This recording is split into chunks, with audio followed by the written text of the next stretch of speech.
Greetings and welcome back to Room 303 in our chats with Emily as we are calling our readings through the poetry of Emily Dickinson. We are using the Johnson edition. We are in poem 245. I held a jewel in my fingers. Now, many have read this as another Sue poem, and when this poem was actually published in 1891, it was called The Lost Jewel. And in fact, I mean, it's fairly easy to read this poem from the perspective of a lost friendship or somebody that you care about.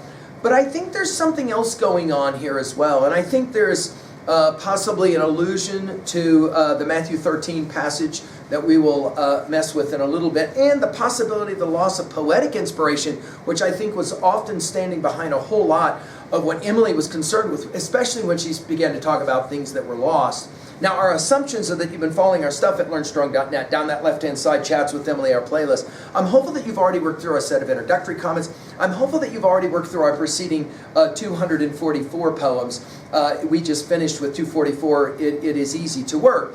And if you've done that, you know that the tenor of this poem is not actually unusual. This poetic desperation at times about what it's like to lose the thing you care about. Now, I think standing behind much of this poem is a passage from Matthew 13. Christ will say it this way at verse 45, 46. Again, from the King James Version of the Bible, because that's what Emily would have read. Again, the kingdom of heaven is likened to a merchant man seeking goodly pearls, who, when he had found one pearl of great price, went and sold all that he had and bought it.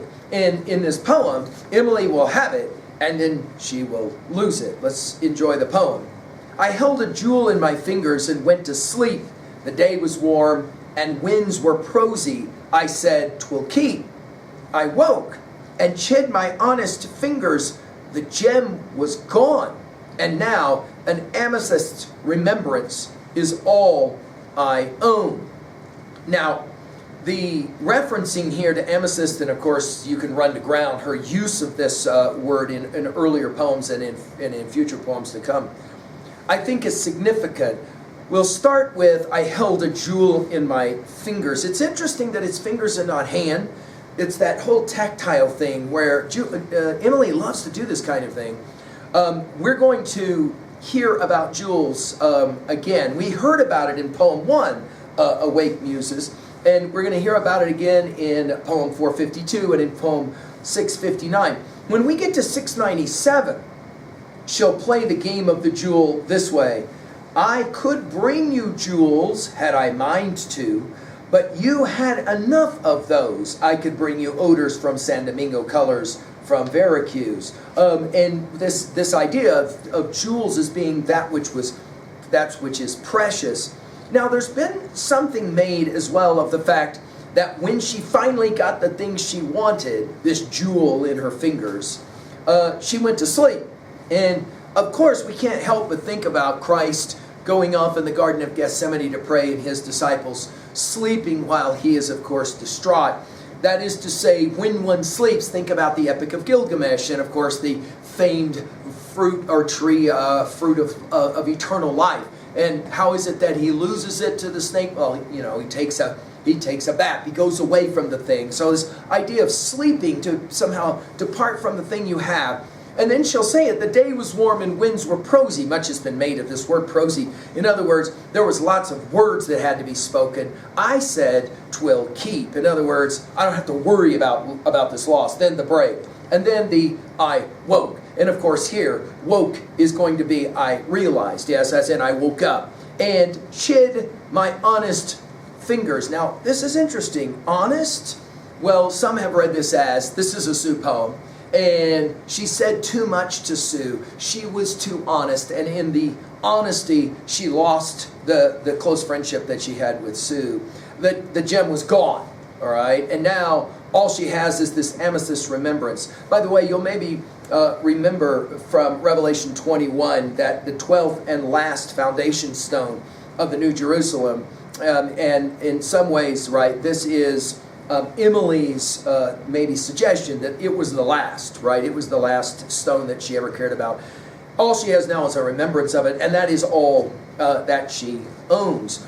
Now, when we get to poem 801, we're gonna return back to this poem, and it'll read like this. I play at riches to appease the clamoring for gold. It kept me from a thief, I think. For often overbold with want and opportunity, I could have done a sin and been myself that easy thing, an independent man. But often as my lot displays too hungry to be born, I deem myself what I would be, and novel, comforting my poverty, and I derive we question if the man who own esteem the opulence as we who never can, should ever these exploring hands, notice first it's fingers, now here it's hands, chance sovereign on a mind, or in the long uneven term to win become their turn, how fitter they will be for want, enlightening so well, I know not which, desire or grant, but be wholly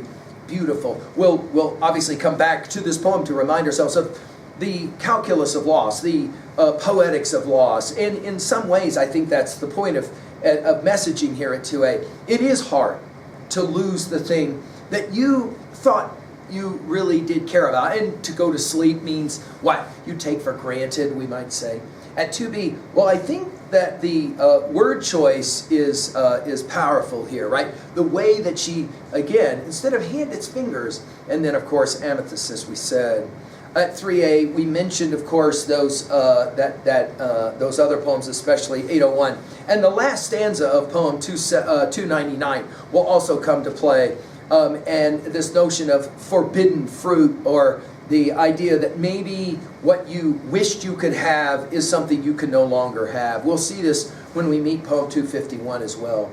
To own a poem like this, what was a time that you thought you had something, in fact, you felt, I can go to sleep, it's fine, everything is great, and then all of a sudden, when you woke up, it was gone, and maybe it was something that you valued, a friendship, we might say even, and now it's gone. I hope Emily's challenging you. Thank you.